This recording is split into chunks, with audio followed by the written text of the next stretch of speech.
jalur linguistik dulu supaya nanti persoalannya akan lebih jelas, yaitu tawakkala itu adjektifnya adalah mutawakil, orang yang bertawakal. Tawakal itu adalah kata kerja yang terdiri dari wawu, kaf, dan lam. Mendapat tambahan ta di awal, ta, wa, kala, dan tambahan ta di awal dan huruf yang sama dengan huruf tengah. Huruf tengahnya ka, jadi ditasdidkan, ditadifkan menjadi seperti kanya dua, jadi tawakkala.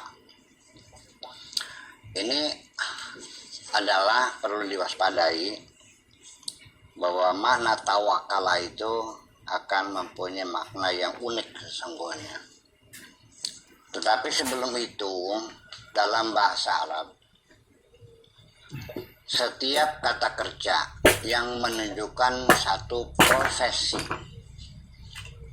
itu masdar kiasinya atau dalam bentuk jeran yang regularnya yaitu wazannya fi'alatun, seperti pertanian falaha, masdarnya adalah filahatun.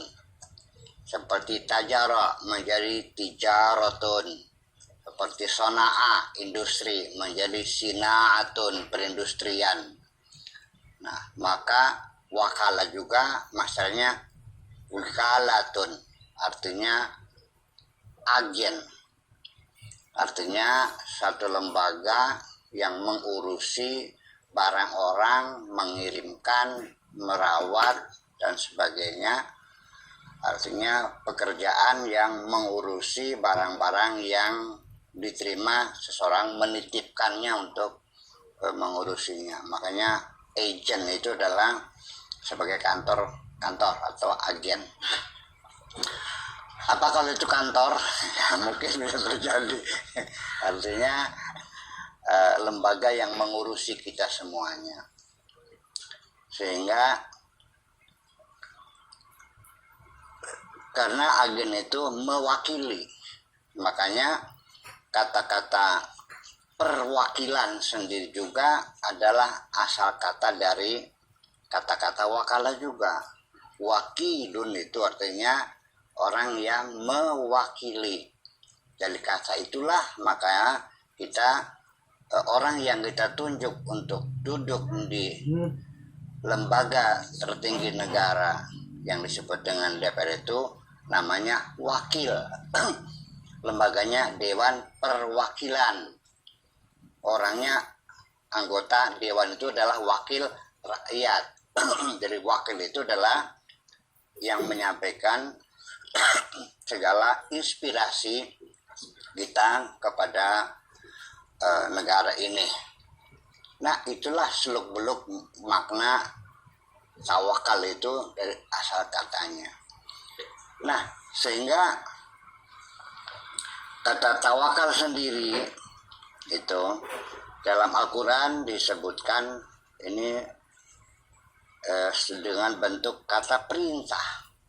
Jadi kita bukan memilih tawakal atau tidak, tapi Allah menyuruh kita. Awas, seperti sholat, bukan kita memilih boleh sholat boleh tidak. Jadi kita disuruh untuk sholat. Aqimis sholata, bukan berarti kita boleh sholat boleh tidak. Tawakal juga sama. Ini firman Tuhannya, ini ada di surat Al-Imran ayat 122 yang bunyinya falyatawakkalil mu'minun. Artinya Allah memerintahkan, wahai orang-orang yang beriman, bertawakallah kepada Allah. Jadi tawakal ini suatu kewajiban agama kita untuk melaksanakan perintah ini. Jadi bukan boleh tidak tawakal, ya tidak boleh tidak tawakal. harus tawakal kepada Allah. Kalau tidak ya berdosa berarti. Berarti kita tidak mentaati perintah Tuhan. Nah, kemudian di surat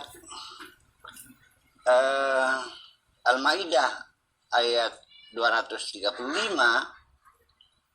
ayat 23 itu berbunyi wa 'alallahi falyatawakkalul mu'minun. Nah, ini wa 'alallahi, dan kepada Allah lah falyatawakkal, hendaklah bertawakal sopo al mu'minun, orang beriman. Ini artinya tidak berbeda dengan falyatawakkalul mu'minun dengan wa 'alallahi falyatawakkalul mu'minun. Karena awalnya falyatawakkal mu'minuna 'alallah. Di sini hendaknya orang beriman bertawakal kepada Allah. Nah, kata 'alallah ini didahulukan.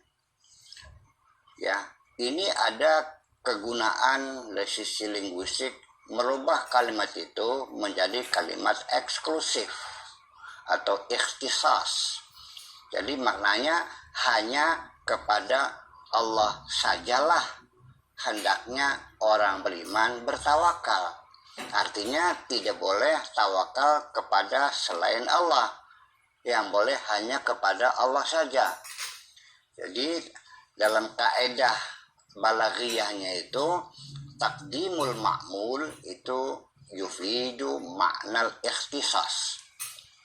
Mendahulukan objek kalimat menjadi eksklusif, artinya seperti iya karena bodoh, hanya kepada engkau sajalah kami mengabdi. Tapi kalau na'budu iyyaka, kami mengabdi kepadamu. Ini bedanya, kalau kami mengabdi kepadamu itu artinya kami mengabdi kepadamu boleh, kepada selain kamu juga boleh.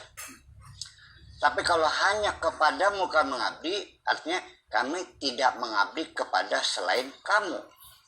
Ini bedanya. Makanya wa 'alallahi falyatawakkalul mu'minun, kita hendaknya kepada Allah saja orang beriman itu bertawakal. Artinya tidak boleh kita menyerahkan diri kita, pasrah kita selain kepada Allah. Jadi hanya secara eksklusif hanya kepada Allah saja kita pasrah itu, kita tawakal itu. Kemudian ayat yang ketiga juga innallaha yuhibbul mutawakkilin. Ini surat Al-Imran ayat 159. Di sini Allah memberikan komitmen kepada kita bahwa Allah itu sangat mencintai orang-orang yang bertawakal kepada Allah. Artinya orang yang tawakal pada Allah itu adalah kekasih Allah yang dicintainya. Jadi Allah tidak menjanjikan imbalan, tapi Allah menjanjikan cinta. Bayangkan, yang menjanjikan cinta gitu. Nah, tetapi yang menjadi persoalan, kok kenapa begitu indahnya istilah tawakal dalam Al-Quran kok menjadi mentah, menjadi dangkal lagi pemahamannya, malah kadang-kadang tertuduh orang itu menjadi fatalis, tidak mau berusaha apa-apa, ketika berdiam diri, tidak berusaha, tidak marah, tidak banting piring, dianggapnya itu, wah ini orang ini culas, malas itu tawakal. Dan kita sering menemui orang pemalas mendapat sanjungan dari teman-temannya, dia itu orang yang bertawakal. Dia menjadi terbalik-balik sekalian. Itu kira-kira mungkin mana dasarnya itu. Ya, makna dasarnya seperti itu. Akan tetapi kalau kita kaitkan dengan tawakal ala Allah misalnya, itu berarti